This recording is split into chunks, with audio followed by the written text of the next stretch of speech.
In October of 1966, at the London Motor Show, Jaguar unveiled something special.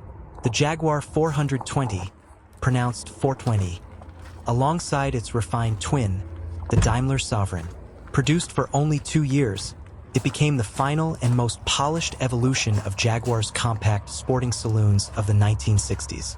Born from the S-Type, but sharper, more deliberate, the flowing curves of the earlier nose were replaced with a cleaner, more modern front end.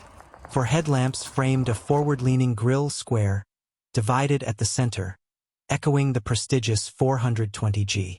Inside, change came with purpose. Safety improvements brought padded surfaces where polished wood once stood. The clock moved to the center of the dash, powered by its own battery.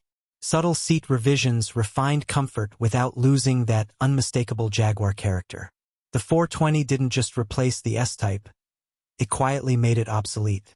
A short production run, a lasting impression.